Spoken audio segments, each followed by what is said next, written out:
হয়, এই আদিলেকু জাৰপুন দলঙত এতিয়াও এটোপাল পানী খাবৰ কাৰণে হাহাকাৰ অৱস্থাত আছে। গোটেই এতিয়া প্লাবিত গোটেই ৰাইজে এতিয়া দুখত আছে। এটোপাল পানী খাব পৰা নাই। আজি 3 দিন ধৰি ডিপাৰ্টমেণ্ট থকাৰ পিছত, ইমান ডাঙৰ এটা ডিপাৰ্টমেণ্ট থকাৰ পিছত কোনোৱে এতিয়া দায়িত্ব ল'বৰ কাৰণে আগবাঢ়ি অহা নাই। এই দুটামান পেকেজিং পানী ঘৰে ঘৰে দি কিনি দায়িত্ব সামৰিছে। গতিকে আমাৰ মাননীয় বিধায়ক মহোদয়, মাননীয় মুখ্যমন্ত্ৰী মহোদয়ক আমি আহ্বান জনাইছোঁ, আপোনালোকৰ হস্তক্ষেপত এই গাঁওখনক উদ্ধাৰ কৰিবলৈ আপোনালোকে আগবাঢ়ি আহক। বানপানীটো গুচি গ'ল, কিন্তু এতিয়া শুকাই গ'ল। কিন্তু আজিলৈকে আমাৰ এইটো 5 পেকেট পানী দিলে, ইয়াৰ পৰাতো আমাৰ একো নহয়। কিন্তু এতিয়া আমাৰ লেকু জাৰপুন দলঙৰ অৱস্থা পানীত আনচৰা অৱস্থা। যিহেতু বানপানী শুকাই যোৱাৰ পিছতো আমাক মানে বিপদে লগ নেৰা হৈছে। যিহেতু আমাৰ কুঁৱা পানীৰ প্ৰথম কথা হ'ল কুঁৱা পানী এইটো 5 পেকেটকৈ দিছে প্ৰতি ঘৰত। মোৰ ঘৰতো দিছে, মই আজি দেখাই আছোঁ এইটো দিছিলে বুলি। এইটো কাৰণে ইয়াৰ পৰা আমি না এইটো খাম না ভাতৰ কাৰণে এইটো গা পা ধুব নোৱাৰে।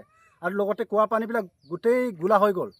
সেইটো ব্যৱস্থা মই আশা কৰিছোঁ আমাৰ অসমৰ মুখ্যমন্ত্ৰী মাননীয় হিমন্ত বিশ্ব শৰ্মা ছাৰ আৰু আমাৰ স্থানীয় বিধায়ক ভুৱন পেগু ছাৰ আমাক চকু মেলি চাওক। কাৰণ ৰাইজৰ এতিয়া দুৰৱস্থা, বেমাৰ আজাৰ আহিছে, মহৰ উৎপাত, আৰু মানুহবিলাকৰ এতিয়া এই বানপানী যোৱাৰ পিছত ঘৰে ঘৰে এতিয়া মাথাৰ বিষ, জ্বৰ, বমি, এইবিলাক হৈ আছে।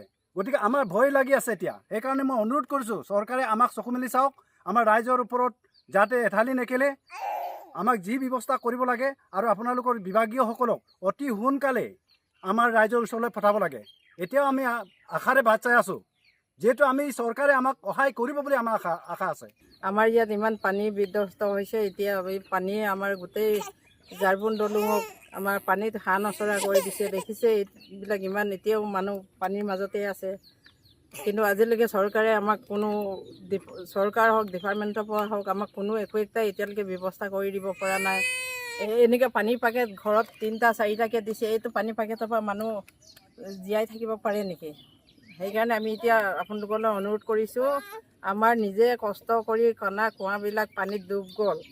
গতিকে সেইটো আপোনালোকে নতুনকৈ কুঁৱা দিব নালাগে, আমাক সেইটো চাফা কৰাৰ ব্যৱস্থা কৰি দিব লাগে। আমাৰ ফালৰ পৰা আমাক পেকেট পানী আমাক নোজোৰে।